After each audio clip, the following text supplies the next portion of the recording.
News 360 में अब खबर यूपी के शामली से है, जहां एक और चौंकाने वाला मामला सामने आया है।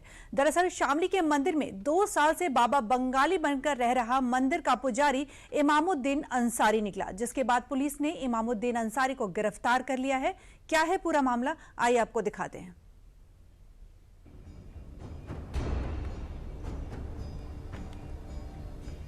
यूपी में इन दिनों योगी प्रशासन के अधिकारी लगातार अभियान चलाकर ऐसे फर्जी बाबाओं का भांडा फोड़ कर रहे हैं जो अपना धर्म और नाम बदलकर हिंदू आस्था को चोट पहुंचा रहे हैं। मेरठ के बाद अब शामली से चौंकाने वाला मामला सामने आया है। पुलिस की गिरफ्त में लंबे बाल और लंबी दाढ़ी में खड़ा ये शख्स पहचान छिपाकर हिंदू आस्था के साथ खिलवाड़ कर रहा था। पिछले 15 सालों से ये शख्स शामली के एक शनिदेव मंदिर में पुजारी का वेश धारण कर पूजा पाठ जैसे अनुष्ठान संपन्न करवा रहा था और कथित तौर पर हिंदू भक्तों की आस्था के साथ खिलवाड़ कर रहा था। मामला सामने आने के बाद से पूरा प्रदेश सख्ते में है। क्या है पूरा मामला, वो भी जान लेते हैं।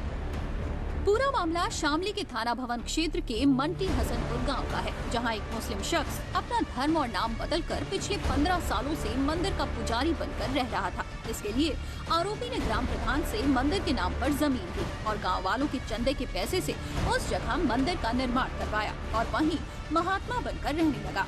आरोपी गाँव वालों को अपना नाम बंगाली नाथ बताता था, जबकि असली में आरोपी मुस्लिम निकला और उसका नाम इमामुद्दीन अंसारी है। फिलहाल पुलिस ने आरोपी को गिरफ्तार कर लिया है। इस दौरान पुलिस ने कई चौंकाने वाले खुलासे भी किए हैं। बंगाली बाबा नाम से एक व्यक्ति रह रहा था, जिसका सत्यापन किया गया और सत्यापन के उपरांत इसका मूल नाम जो है इमामुद्दीन जो है अंसारी सनाब नूर मोहम्मद काल चीनी जनपद अलीपुर द्वार पश्चिम बंगाल पाया गया। आधार कार्ड में इसका पता पाया गया, जिस पर इसने बंगाली नाथ सनाब कमलनाथ साकुमरी रोड सहारनपुर पाया गया और जो है नाम पता फर्जी और छद्म रूप से रहने के संबंध में पुलिस स्टेशन थाना भवन में संगत धाराओं में अभियोग पंजीकृत किया गया और गिरफ्तार करके उनको जेल भेजा गया है। मामले की जब शामली पुलिस को गुप्त सूचना मिली कि मंटी हसनपुर गांव में मंदिर में रहने वाला तथाकथित बाबा असल में एक मुस्लिम है, तो पुलिस ने तुरंत छापा मारा और इमामुद्दीन को हिरासत में लिया। चौंकाने वाली बात ये है कि इसके पास से कई जाली दस्तावेज भी बरामद हुए हैं। आरोपी इमामुद्दीन के पास से 3 आधार कार्ड और एक पैन कार्ड बरामद हुआ। उसके सभी आधार कार्ड अलग अलग पते के निकले। एक आधार कार्ड पर आरोपी का नाम बंगाली नाथ केयर ऑफ कमलनाथ अंकित है और उसी आधार कार्ड पर उसका पता सहारनपुर दर्ज है, जबकि 2 अन्य आधार कार्ड और पैन कार्ड पर आरोपी का नाम इमामुद्दीन अंकित है, जिसमें पश्चिम बंगाल का पता लिखा हुआ पाया गया।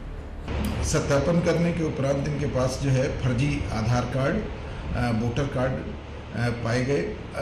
इनका कोई भी खाता नहीं पाया गया है और ये जो है व्यक्ति शनि मंदिर निर्माण के नाम पर लोगों से चंदा वसूली का जो कार्य करता था।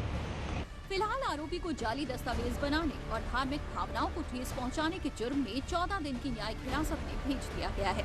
वहीं इस मामले की जांच का दायरा अब यूपी से लेकर पश्चिम बंगाल तक फैल चुका है, क्योंकि आरोपी के 2 आधार में बंगाल का पता अंकित है।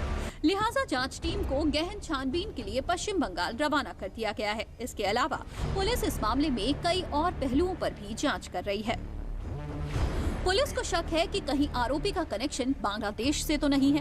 केस आधार पर आरोपी ने 3 आधार कार्ड बनवाए हैं। आधार कार्ड में नाम बदलवाने में कौन कौन लोग शामिल रहे? क्या इस व्यक्ति के पीछे कोई संगठित साजिश तो नहीं? सवालों का सिलसिला यहीं खत्म नहीं होता। सवालों के घेरे में लोकल इंटेलिजेंस यूनिट और इंटेलिजेंस विभाग की कार्यप्रणाली भी आ रही है कि आखिर इतने लंबे समय तक कोई इस तरह कैसे रह सकता है। फिलहाल ऐसे कई सवालों और जवाबों की तलाश में पूरी पुलिस टीम जुटी हुई है, लेकिन इस मामले के उजागर होने के बाद से हसनपुर के लोगों में और हिंदू संगठनों में काफी आक्रोश है। बीजेपी नेता विवेक प्रेमी ने तो यहाँ तक कह दिया कि इस तरह की घटनाओं को रोकने के लिए सरकार को CAA और NRC के नियमों को और कठोर कर देना चाहिए। एक बांग्लादेशी व्यक्ति अपना फर्जी आधार कार्ड बनाकर लंबे समय से मंदिर के अंदर जो मुस्लिम था वो हिंदू के रूप में और मंदिर में पूजा कार्य कर रहा था। ये पूरे राष्ट्रीय सुरक्षा को एक बड़ी चुनौती है और इसी क्रम में भारत सरकार NRC और CAA पर काम कर रही है और मैं सरकार से गुजारिश करूंगा उस पर कठोरतम कार्रवाई हो और इस एनआरसी और सीए की प्रक्रिया को और कठोर किया जाए। दरअसल अब ये मामला सिर्फ शामली तक सीमित नहीं रहा है। पिछले महीने मेरठ में भी इसी तरह के मामले में गिरफ्तारी हुई थी, जहां बिहार का रहने वाला कासिम मेरठ के एक शिव मंदिर में पुजारी बनकर हिंदुओं की आस्था के साथ खिलवाड़ कर रहा था। लिहाजा अब सवाल सनातन धर्म की अस्मिता को बचाने का खड़ा हो गया है। सरकार को अब हिंदुओं की धार्मिक सुरक्षा और पारदर्शिता पर और ज्यादा ध्यान देना होगा, ताकि कोई और इमामुद्दीन और कासिम फिर सनातन को ठेस न पहुंचा पाए।